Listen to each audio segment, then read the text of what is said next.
नमस्कार, मैं हूं एजे और आप सुन रहे हैं काव काव। आज की जो चर्चा होगी वो पॉलिटिकल जो चर्चा है वो होगी कल जो आम आदमी पार्टी के सांसद जो हैं बीजेपी की सदस्यता ग्रहण की और साथ में पंजाब की राजनीति। देखिए, कल जो है आप देखें कि 7 जो है आम आदमी पार्टी के सांसद, राज्यसभा सांसद, वो बीजेपी में शामिल हो गए।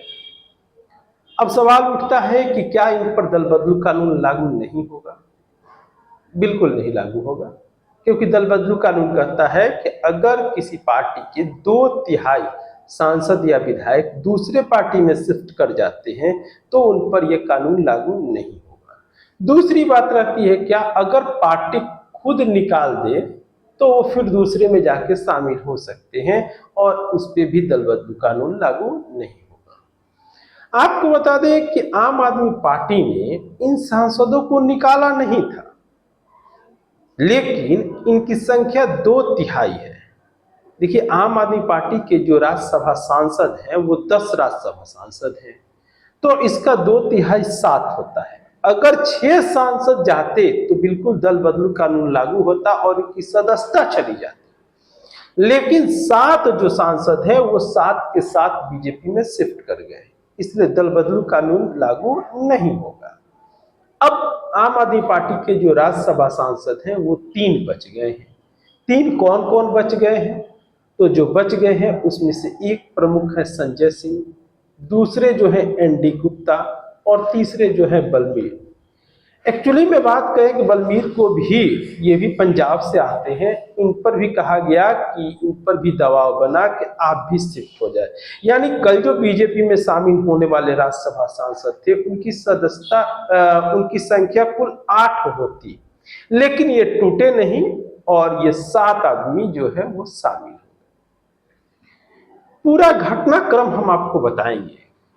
ऐसे तो ये जो घटनाक्रम चला है, अभी हाल में जो संसद का सत्र चला उसमें आप देखिए कि आखिरी दिन क्या, जो आखिरी दिन होता है उस समय आम आदमी पार्टी के जो राष्ट्रीय संयोजक हैं अरविंद केजरीवाल, उन्होंने पत्र लिखकर कहा कि राघव चड्ढा को उपनेता से हटाया जाए, यानी इनके बोलने पर रोक लगाने की बात हुई।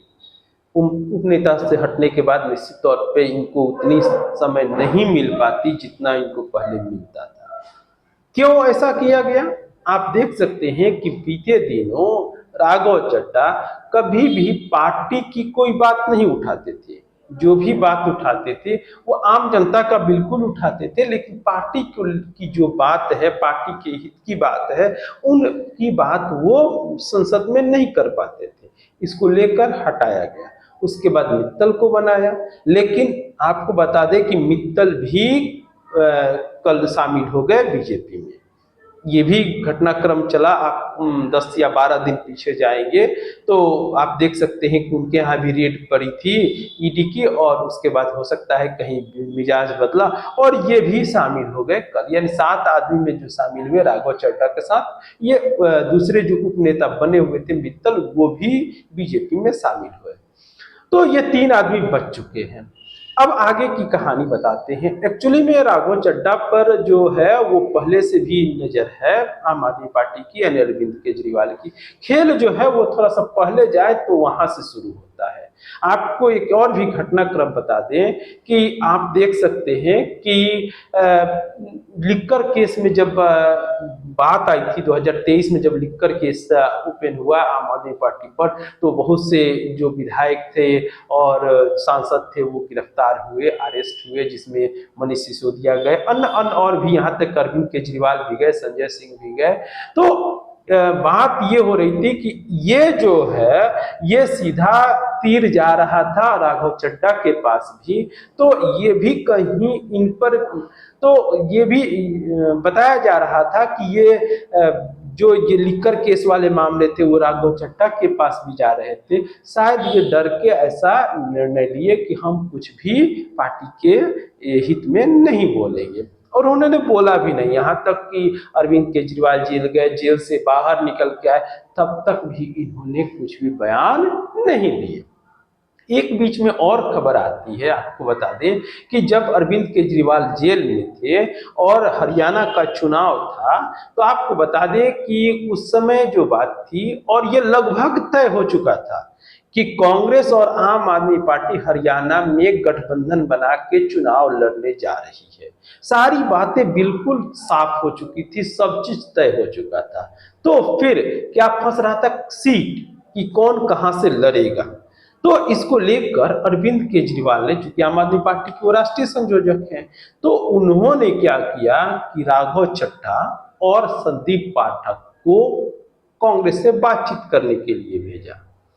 देखिए क्या हुआ कि ये लोग गए बिल्कुल बातचीत करने के लिए, लेकिन इन्होंने ऐसी बातचीत की जिससे ये गठबंधन नहीं बन सका। और इसके पीछे की खेल भी बीजेपी की बताई गई कि बीजेपी ने चाल चली है जिससे यह गठबंधन नहीं हो। और जैसा कि मतलब आप परिणाम देख सकते हैं, बीजेपी हरियाणा में जीत भी हासिल की।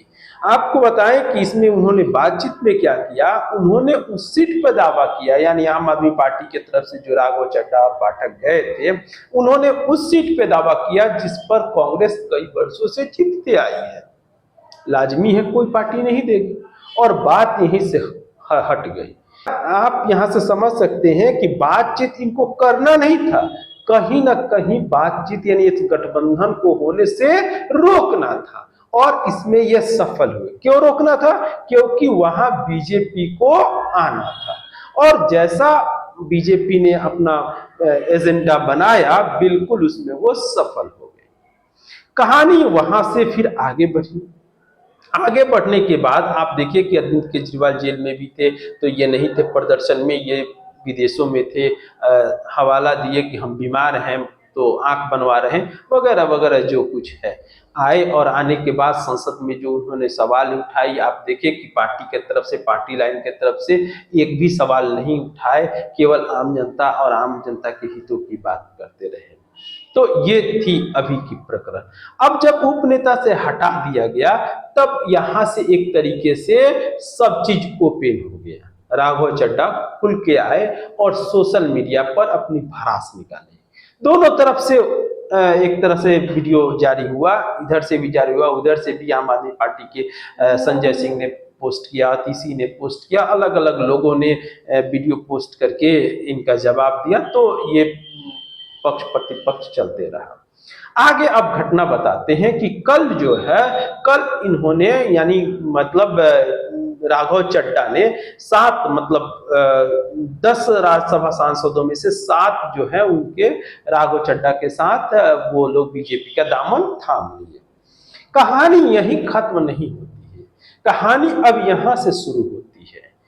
कहा यह जा रहा है कि केवल इतना भर से ही नहीं होगा, आने वाले समय में पंजाब विधानसभा की यानी 16वीं अभी जो विधानसभा चल रही है, अब यहां पर बीजेपी सरकार बनने जा रही है।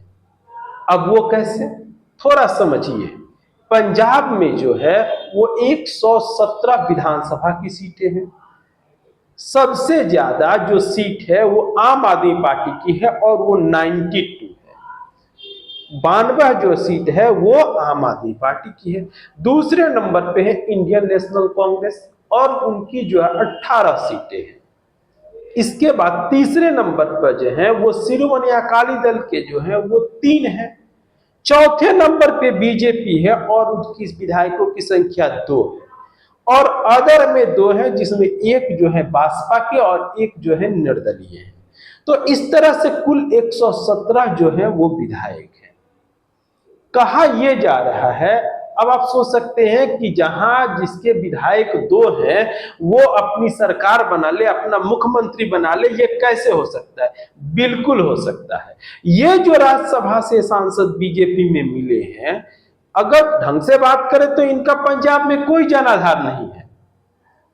लेकिन आप बता दें कि जब 2022 में पंजाब में चुनाव हुआ तो टिकट वितरण जो हुआ है उसमें जो है अधिकांश फैसले जो है राघव चड्ढा ने लिए हैं, यानी जिसको इन्होंने कहा है उसको टिकट मिला है। तो कहीं ना कहीं व्यक्तिगत जुड़ाव तो है। उसके बाद ये पूरी रणनीति जो बनाई है वो संदीप पाठक ने बनाई है और वो भी कल बीजेपी में शामिल हो गए। तो ये दोनों आदमी शामिल हो गए। तो ऐसा कहा जा रहा है, जो सूत्रों से जानकारी मिल के आ रही है, कि कल जब ये शामिल हुए तो बीजेपी के राष्ट्रीय अध्यक्ष जो नितिन नवीन हैं, उनको इन लोगों ने 50 विधायकों की लिस्ट भी दे दी है कि ये 50 विधायक जो है मेरे साथ आने वाले हैं।